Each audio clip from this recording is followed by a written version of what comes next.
अस्सलाम वालेकुम, सत श्री अकाल। मैं हरमीत सिंह और आप देख रहे हैं आपका अपना यूट्यूब चैनल। नाज़रीन, आज बात करेंगे ईरान और अमेरिका के हवाले से। ईरान पर खतरा जो है मंडरा रहा है, किस वक्त हमला होने वाला है उस पर भी बात करेंगे। सुहेल अफरीदी अचानक कराची क्यों गए हैं उस पर भी बात करेंगे, और साथ साथ जो खैबर पख्तूनख्वा की सूबाई असम्बली में है उसमें कुछ बयानात भी सामने आए, और दीगर बहुत सारी खबरें जो इस वीलॉग का हिस्सा हैं।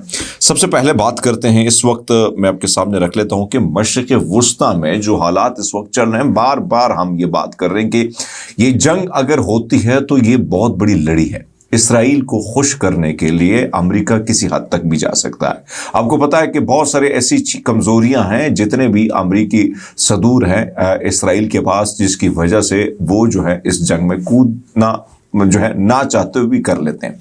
लेकिन एक चीज याद रखिएगा, अगर ये हमला होता है, यानी ईरान पर हमला होता है, तो इससे सिर्फ ईरान मुतासिर नहीं होगा, बल्कि आप देखें कि इराक, दीगर ममालिक जो हैं, जो कनेक्टेड ममालिक हैं, वो भी होंगे।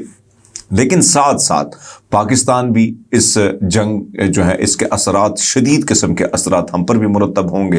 अफगानिस्तान तो वैसे ही हालत जंग में है, लेकिन इसके साथ साथ हिंदुस्तान भी नहीं बच पाएगा। रूस, चाइना, ये सारे ममालिक जो है एशिया के जो कंट्रीज़ हैं, जहाँ जहाँ जिनके बॉर्डर कनेक्टेड हैं, उन पर भी इसके शदीद किस्म के असरात होंगे। और मैं समझता हूँ कि ये जंग जो है, आप ये मत समझिएगा, मैं बार बार ये बात कर रहा हूँ कि इस वक्त एक कोशिश की जा रही है।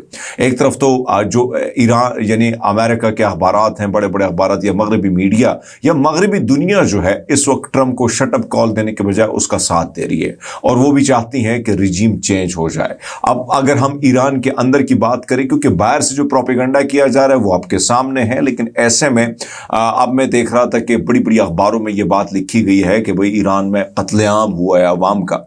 यानी ये कितनी मुनाफिकत है कि यही अमेरिका जाके मुख्तलिफ लोगों का कत्लेआम होता है, उस पर ये खामोश होता है। लेकिन ईरान के मामले पर इसको इतनी ज़्यादा, अब इसको एक बहाना, क्योंकि उमूमन अमेरिका ने कैसे जो है दुनिया पर हमले बहाने बनाए। कभी इराक पर हमला जब किया था सद्दाम हुसैन के हवाले से, तो उसके हवाले से क्या बयानिया बनाया, फिर अफगानिस्तान के हवाले से क्या बयानिया बिल्ड किया, फिर पाकिस्तान को किस हवाले से धमकियां मिली, ये सारी चीज़ें कड़ी होती है। अब यहाँ पर इंसानी हकूक इनको याद आ रहे हैं, लेकिन इनको गाजा में इंसानी हकूक याद ही नहीं आते हैं। लेकिन अब एक तरफ तो मैं उनके अखबारात पढ़ रहा था कि बड़े बड़े अखबारातों ने कल की हेडलाइन ये लिखी थी कि कत्लेआम हो गया ईरान में।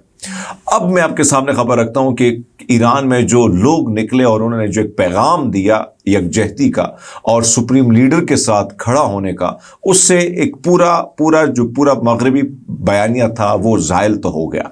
लेकिन अब जो मेरे पास खबर आई है कि मशरिक़ वस्ता में एक बार फिर शदीद कशीदगी की लपेट में है, और ईरान पर मुमकिना अमरीकी हमले से मुतालिक खतरे की घंटियां बजने लगी हैं। बरतानी खबर रसाई एजेंसी ने मगरबी फौजी ज़राए के हवाले से दावा किया कि तमाम शवाहिद इस बात की तरफ इशारा कर रहे हैं कि ईरान पर अनकरीब हमला हो सकता है। रिपोर्ट के मुताबिक मगरबी फौजी हुक्काम का कहना है कि गैर मुतवक्कित इक़दामात अमरीकी अस्करी हिकमत अमली का अहम हिस्सा होते हैं, इसीलिए सूरत हाल को जानबूझकर गैर वाज़ेह रखा जा रहा है। इस पेशरफ्त के साथ कि सिफारती सतह पर भी गैर मामूली सरगर्मियां देखने में आ रही हैं। मीडिया रिपोर्ट्स के मुताबिक बरतानिया ने ईरान से अपना तमाम सिफारती अमला वापस बुलाया है, जबकि बरतानिया सफ़ीर को भी तेहरान से वतन वापस तलब कर लिया है। इस इक़दाम को मुमकिन फौजी कार्रवाई से जोड़ा जा रहा है। दूसरी तरफ अमरीकी सदर डोनाल्ड ट्रंप ईरान को मुजाहिरीन पर तशद्दुद और फांसी के मामले पर पहले ही संगीन नताइज की धमकियाँ दे चुके। ये बयान बरतानवी खबरसा एजेंसी का था, जो मैंने आपके सामने एज इट इज़ रख दिया। लेकिन अमरीका के लिए ये जंग जो है, शायद मैं समझता हूँ कि अमेरिका के लिए और इसराइल के लिए इतना आसान हदफ नहीं है जिस तरीके से उन्होंने दीगर ममालिक के हदफ हासिल कर ली हैं। क्योंकि ईरान माजी में, ये एक तस्वीर आपके सामने दिखाता हूँ, और इस तस्वीर को अगर आप देखें कि कितने लोग आए, यानी कितने सदूर आए अमेरिका के, और एक ही ख्वाहिश के साथ आए कि हाँ, उन्होंने हर हाल में इस सुप्रीम लीडर को हटाना है। लेकिन आप देखें कि इसमें George W Bush, Bush junior, ये क्लिंटन, پھر ڈونلڈ ٹرمپ، پھر اس سے پہلے والے صدر، یہ سارے ایک طویل فہرست بنتی ہے. میں نے کم تصویر آپ کے سامنے رکھی ہیں، لیکن ان کا یہ چلے گئے، ان کی مدت ملازمت یعنی مدت صدارت جو ہے وہ ختم ہو گئی، لیکن ابھی بھی تک آپ دیکھیں کہ سپریم لیڈر علی خامنہئی صاحب جو ہیں اپنی کرسی پر براجمان ہے. تو میرے خیال میں جو میں چیزیں دیکھ رہا ہوں بڑے غور سے، یہ اتنا آسان ہدف نہیں ہے کہ آپ ایران پر آسانی سے اپنی گرفت مضبوط کر لیں گے. خیبر پختونخوا کی ایک طرف تو بات کریں، یہاں پر مختلف قسم کی کل جو آپ نے دیکھا ایونٹ میں، اس میں ایک طرف تو میں آپ کے سامنے وہ بیان رکھ لیتا ہوں کہ جو بابر سلیم سواتی صاحب نے بیان دیا، اس نے کہا ہے کہ بھئی یعنی سیکیورٹی کمیٹی نے فیصلہ کیا، یہ خبر میں نے آپ کو دی تھی، اور پھر کل جو انہوں نے کہا کہ بھئی ہم آئین کی جو کتاب ہے اس کے تحت کام کرتے ہیں، ہم کسی ایسے ادارے سے تعلق نہیں رکھتے جو آئین کی کتاب کے اوپر کھڑا ہو، کور کمانڈر ہو یا کوئی اور، اسے ان کیمرہ بریفنگ ہم لے سکتے ہیں، یہ آئین ہمیں اجازت دیتا ہے، طاقت بخشتا ہے. صبح میں جو کام ہو رہا ہے اس کو صوبائی اسمبلی دیکھ سکتی ہے، آئین یعنی انہیں اسے اختیار دیتا ہے. جب انہوں نے یہ نہیں ماننا ہوتا ہے تو مارشل لا لگا دیتے ہیں.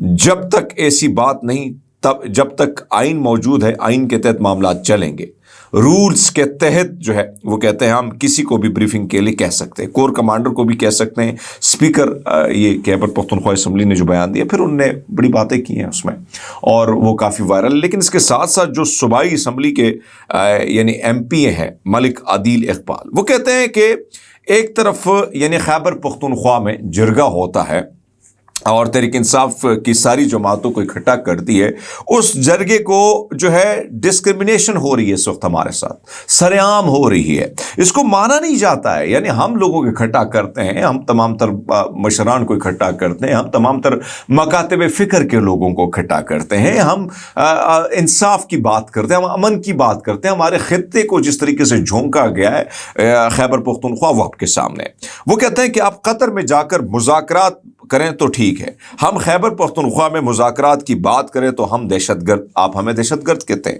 آپ ہمارا 2000 یعنی 2250 ارب روپے سے زیادہ کی رقم ہمیں دیں، پھر کہیں آپ سیف سٹی نہیں بنا سکتے. آپ کے آپریشن کی وجہ سے خیبر پختونخوا انفراسٹرکچر جو ہے وہ تباہ ہو چکا ہے. ایک طرف تو ان کا یہ بیان آیا، دوسرے میں نے بابر سلیم سواتی کا بیان آپ کے سامنے رکھا ہے. تو اس ساری سچویشن میں سہیل افریدی صاحب بھی یہ کہتے ہیں کہ بھائی صاحب آپ کے پاس تمام تر سہولیات ہیں، تمام تر اپنی جو ہے بارڈر پر جس طریقے سے فینسنگ کرائی ہے، اربوں روپیہ اس پہ خرچ ہو گیا.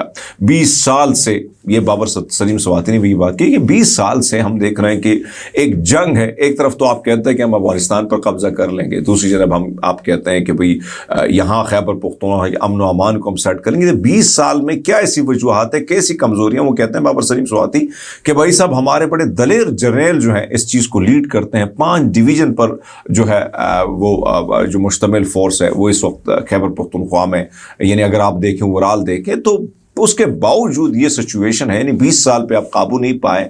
تو اس وقت یہ جو حالات ہیں اس پر کوشچن مارکس بھی کیے ہیں. سہیل افریدی نے بھی اس پر کافی تقریر کی ہے اور کافی انہوں نے جو باتیں کی ہیں کہ بھائی صاحب ہمیں نہ آن بورڈ لیا جاتا ہے نہ دیگر چیزیں. لیکن بہرحال سہیل افریدی صاحب جو ہیں وہ اس وقت کراچی کی طرف گئے ہیں اور کراچی میں جو ہے وہ کہا جا رہا ہے کہ وہ جو کارکن ان کا جان بحق ہو گیا ہے بلال محسود، اس کے اہل خانہ سے ان کی ملاقات ہوگی، تعزیت کریں گے اور یہ جو ہے ایک نجی دور آپ کہہ سکتے ہیں کہ وہاں پر جا کے پھر وہاں سے تعزیت کر کے واپس آئیں گے. ساتھ میں جس طرح میں نے کہا کہ وزیر اعلیٰ خیبر پختونخوا نے کہا کہ بھئی وہ کہتے ہیں کہ پولیس لائن ٹانک پہنچے جہاں انہوں نے یادگار شدہ پر، ایک طرف تو انہوں نے فاتح خانے بھی کی، یادگار شدہ پر بھی گئے ہیں وزیر اعلیٰ جو ہے. یہ کل کی خبر ہے. انہوں نے علاقے میں مائدین اور شہدائے پولیس کے ورثاء سے خطاب کرتے ہوئے کہا کہ پولیس کے تمام مسائل جلد حل ہوں گے، موت برحق ہے لیکن وطن اور قوم کے لیے شہادت پانا جو ہے سب سے بڑا اعزاز ہے. وزیر اعلیٰ نے کہا کہ خیبر پختونخوا نے امن و امان کے لیے بے مثال قربانیاں دی ہیں اور سہیل افریدی کا کہنا تھا کہ بس قسمتی سے 20 برس خیبر پختونخوا مسلسل قربانیاں دے رہا ہے. لیکن بہرحال آپ کے سامنے یہ ساری سچویشن جو خیبر پختونخوا کی ہے. दूसरी ने आपको पता है कि अमेरिका के हवाले से अगर आप बात करें, जिस तरीके से हमने उनको चीज़ें, फिर मैंने कल भी खबर दी थी कि भाई आपने तो सारी सेटलमेंट कर दी, लेकिन उसके बावजूद अमेरिका की हर बात हम मानते हैं, हम अच्छे बच्चों में शामिल होते हैं, लेकिन उसके बावजूद अमेरिका ने हमें उस फहरिस्त से भी निकाल दिया जहाँ, यानी उस फहरिस्त में हम शामिल नहीं है कि जहाँ पर हमारा वीज़ा आसानी से लगेगा, बल्कि हमारे लिए मुश्किलात बढ़ गई हैं। यानी आप देखें कि हम तो कहा जा रहा था कि हम अमेरिका के बड़े फेवरेट हैं, हमारे तो मेन स्ट्रीम मीडिया पे बयान बढ़ा चढ़ा के पेश किया जा रहा, फिर डोनाल्ड ट्रंप साहब हमारे फील्ड मार्शल साहब को जिस तरीके से उसकी तारीफें कर रहे थे, फिर हमारे जो वज़ीर आज़म है उसने तो नोबल इनाम के लिए किसको करार दिया कि भाई साहब ये बड़ा अमन के दाई हैं, और नोबल इनाम के लिए आपने उसे नॉमिनेट किया, वज़ीर आज़म से तारीफ़ें करवाई गई, पूरी दुनिया में हमारी रुसवाई, उस रुसवाई के बावजूद हमें इस काबिल नहीं समझा कि हमें जो वीज़ा प्रोसेस है उसमें हमारा नाम, हमें भी शामिल कर दिया यमन दीगर ममालिक के साथ, आप अंदाज़ा लगा लें। लेकिन जिस हिंदुस्तान पर बार बार अमेरिका हमले कर रहा है, उनका नाम जो है वो उनको आसानी से वीज़ा मिल सकता है। तो ये हमारे खारजा पॉलिसी जो आपके सामने है, एक तरफ तो हमारी तारीफ़ों के पुल बांधे जाते हैं और दूसरी जानब हमें उस लिस्ट में नहीं डाला जाता जहाँ से जो वीज़ा प्रोसेस है वो आसानी उसमें हो। लेकिन ये हमारी खारजा पॉलिसी की बड़ी नाकामी है। सिर्फ हम शोमिड के लिए टेलीविज़न के स्क्रीनों पर या हमसे जो काम लिया जाता है, हमारी थोड़ी बहुत तारीफ़ की जाती है और उसको जिस तरीके से पोर्ट्रे किया जाता है कि जैसे सब कुछ अच्छा है, लेकिन सब कुछ अच्छा नहीं है दोस्तों।